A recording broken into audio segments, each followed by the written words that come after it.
이미 대통령실의 정책적 또는 정무적 판단을 요하는 어떤 협의도 하지 않은 것으로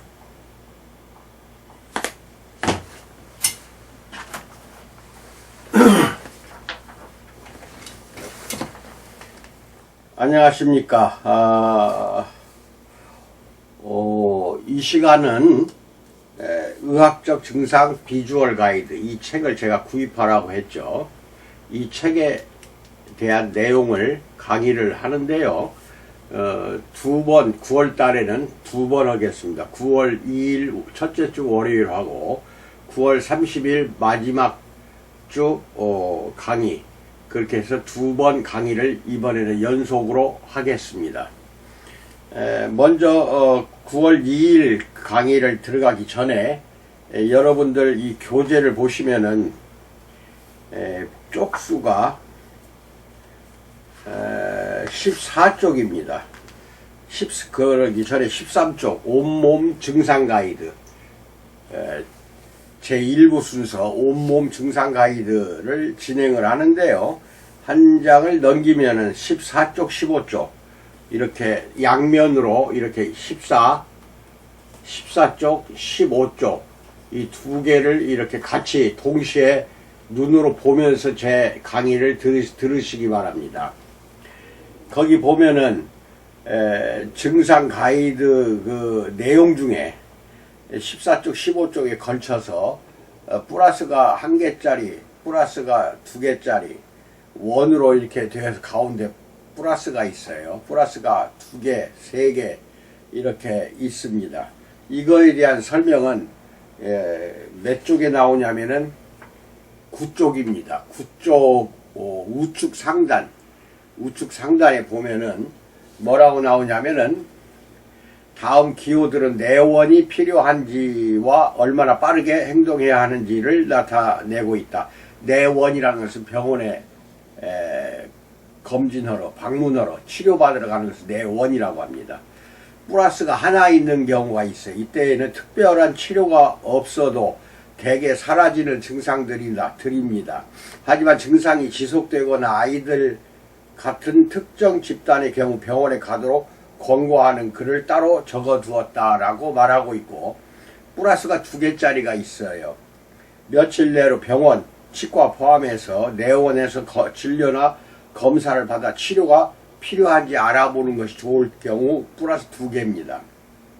서둘러 병원에 가는 것을 권고하는 경우에는 별도로 적어두었다고 했습니다.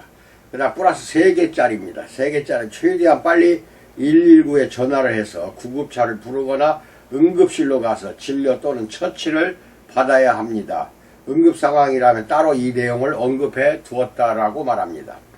그 다음에 원형 안에 또 플러스가 있고 그 바탕 색깔이 빨간 게 있어요. 빨간 바탕 원형에 플러스가 흰색입니다. 이 경우에는 나열된 증상이 발현되는 환자라면 신속하게 병원에 가야 합니다. 대개 즉각적인 치료가 필요하고 생명을 위협할 수도 있는 상태다. 이렇게 내용을 잘 기억을 하시고 지금부터 14쪽부터 진행을 합니다. 자, 교재, 이 책 교재 14쪽을 보십시오. 펼쳐놓고 제가 읽어 나갑니다. 어지러움과 실신, 살짝 어지러움을 느끼는 일은 흔하기 때문에 그렇게 걱정할 문제가 아닙니다. 그러나 주변이 빙빙 도는 것 같은 느낌의 심한 어지러움이나 현기증은 정상적이지 않습니다. 어쩌면 특정 약 복용 또는 과도한 음주가 원인일지도 모릅니다. 만약 실신할 것 같은 증상이 단발성으로 그친다면 심각하게 여기지 않아도 되겠지만 반복적으로 또는 뚜렷한 이유 없이 현기증을 느끼거나 쓰러진 적이 있다면 신체 내부의 문제일 수도 있다라고 말합니다. 그 다음에 원형 플러스 빨간색으로 다음과 같은 증상이 나타나면 즉시 병원에 가야 한다라고 말하면서 숨이 차거나 지속적으로 가슴에 통증이 느껴지고 의식이 흐려진다. 이건 바로 즉각적으로 응급실로 가야 합니다. 응급실로 가서 진료를 받기 바랍니다. 그 밑에 박스 안에 가서 어지러움과 약물 그렇게 나옵니다. 안경을 벗고 하죠. 잘 안 보입니다. 어지러움과 약물, 일부 의약품이 이런 증상을 유발하며 여러 약을 함께 복용해도 부작용으로 어지러움, 가벼운 어지러움증 또는 심한 현기증을 느낄 수가 있다.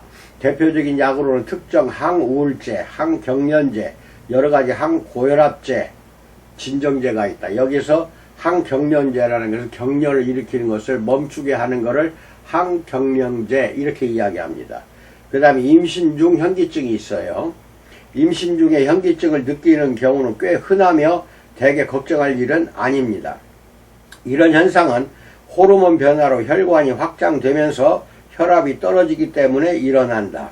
그러나 자주 현기증이 나거나 쓰러진 경험이 있는 임산부라면 병원에 가서 의사와 즉각 상담해 보도록 하기 바란다. 이렇게 박스로 주의사항을 표시해 놨고 14, 15쪽 아래쪽에 사람이 누워져 있어 가지고 심장이 어디 있는가 부위를 잘 보시고 간, 그리고 위, 폐, 췌장을 이자라고 그래요. 장, 이 위치를 잘 보시면서 위에 올라갑니다. 현기증 관련 질환을 보시기 바랍니다.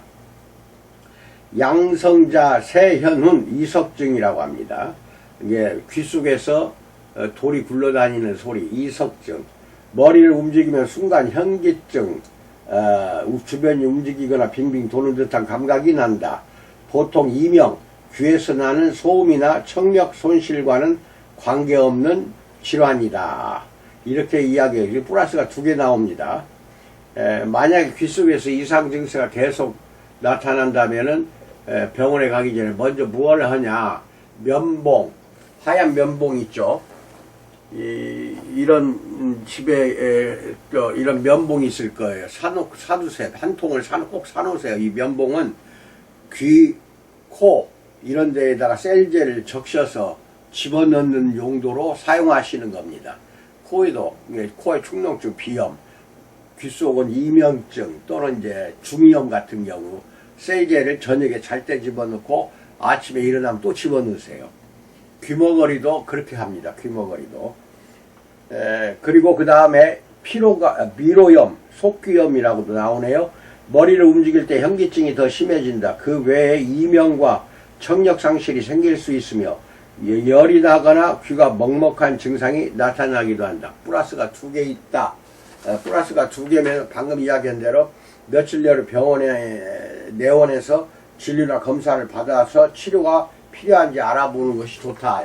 이거 가보세요. 병원에 일단 가서 치료 가능하다 하면 병원 치료 받으면서 귀 속 문제일 때에는 셀제를 면봉에 이렇게 적셔서 면봉에 많이 적시세요. 흠뻑 적셔서 집어넣으시기 바랍니다. 저녁에 잘 때 아침에 일어나서 하루에 2번. 메니에르병이라는 게 있어요. 갑작스러운 현기증, 청력 상실, 이명이 생기며 이런 증상은 몇 분에서 며칠간 지속됩니다. 그리고 며칠에서 몇 년에 걸쳐 증상이 재발할 수가 있다. 그 다음에 속귀 신경 집종, 청신경종이라고 하는데 한쪽 귀에 이명이 생기면서 서서히 청력을 잃어가는 질환인데 균형감각 상실이나 두통이 나타날 수도 있다. 또는 아픈 쪽 얼굴의 감각이 사라지거나 힘이 빠지기도 한다. 이런 경우는 한 6개월간을 아침 저녁으로 면봉에 셀제를 적셔서 반드시 해당되는 그 귀 속에 꼭 집어넣으시기 바랍니다. 그 다음에 15쪽에 위에 상단을 보면 어지러움 또는 실신 관련 질환입니다. 빈혈 2개가 있어요. 플러스가 피곤하고 기운이 없어서 쓰러질 것만 같다. 창백한 피부, 빠른 심장 박동, 두통도 나타난다. 이게 빈혈 증세인데 이거는 병원 치료를 꼭 받으시기 바랍니다. 그다음 저혈압, 낮은 혈압인데 플러스가 2개가 있어요. 가벼운 어지러움, 흐릿한 시야, 처짐, 메스꺼움, 두근거림, 심장 박동을 느낄 수 있고 실신 등의 증상이 나타난다. 지속 시간은 그리 길지 않으며 일어서거나 오랫동안 서 있을 때 상태가 더 심해질 수 있다.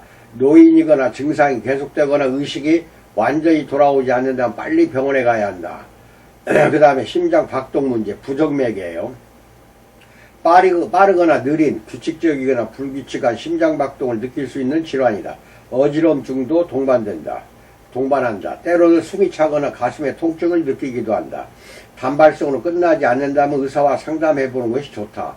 가슴 통증이나 호흡곤란이 생기면 바로 병원에 가야 합니다. 그 다음 위로 올라간 심장 판막증 플러스 2개, 어지러움, 빠르고 불규칙한 심장박동, 호흡곤란, 피곤함, 발목과 발 부종이 나타난다. 가슴 통증이나 호흡곤란 증상이 나타나면 바로 병원에 가야 한다. 플러스 2개. 그 다음 저혈당증 플러스가 3개입니다. 이거 아주 위험한 건데, 저혈당이 꽤 시간이 지속이 되면은 쓰러질 경우 의식불명이 돼서 영구적으로 누워서만 살아야 합니다. 의식불명 상태에서. 굉장히 위험한 건데, 저혈당증이 올 경우는 어지럽고 막 식은땀 나고 그래요. 그런 때에는 반드시 초콜릿이나 알사탕을 항상 가지고 다니면서, 이 당뇨병 환자들이 그러는데, 바로 먹으면은 일어날 수 있어요. 한 5분도 안 돼서 그 증세가 너무 멈춰집니다. 그러니까 항상 당뇨병 환자는 저혈당이 올 수가 있으니까 알사탕이나 초콜릿, 기타 과자들을 가지고 다니세요. 그 다음에 일과성 허혈발작이라는 게 있어요. 증상은 뇌졸중과 같지만 증상 발현 시간이 짧고 24시간 이내에 증상은 완전히 사라집니다. 이런 증상이 나타난다면 119에 전화해서 바로 병원에 가야 한다.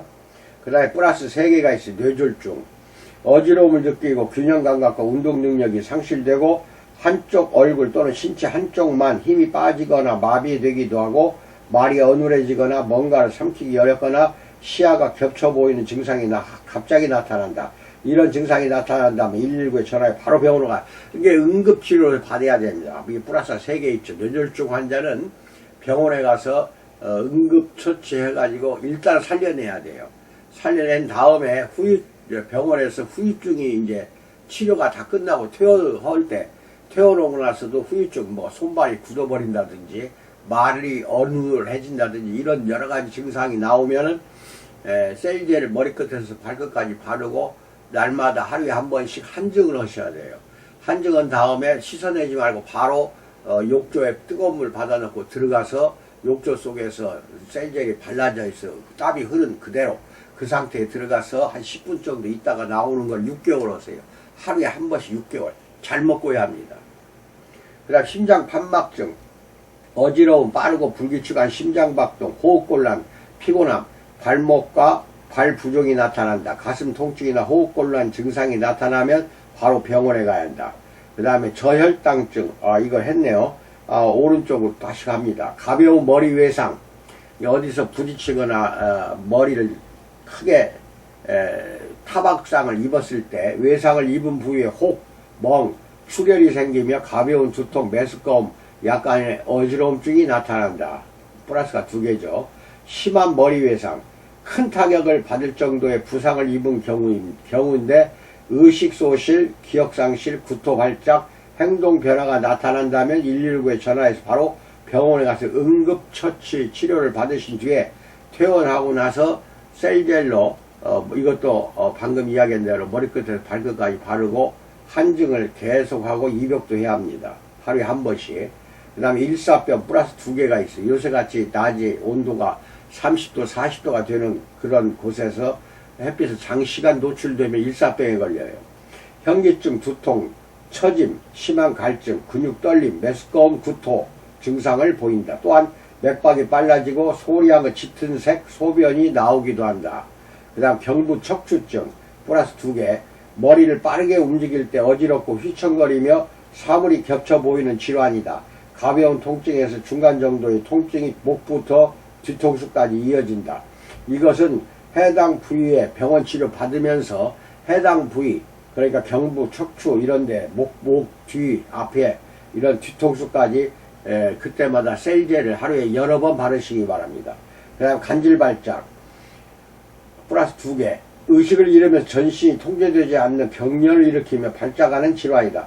첫 발작이거나 의식에 5분 이내에 돌아오지 않거나 또렷하게 의식이 돌아오지 않는다면 바로 병원에 가서 진찰받아야 봐야 한다. 이렇게도 말하는데, 간질 환자일 경우에는 뇌졸중 환자처럼 머리끝에서 발끝까지 셀제를 바르고, 물론 병원 치료 약 먹으면서 해야 돼요. 머리부터 발끝까지 바르고 6개월간 그렇게 한증도 하고 입욕도 하셔야 된다. 그러면은 간질 정도는 그렇게 어렵지 않다.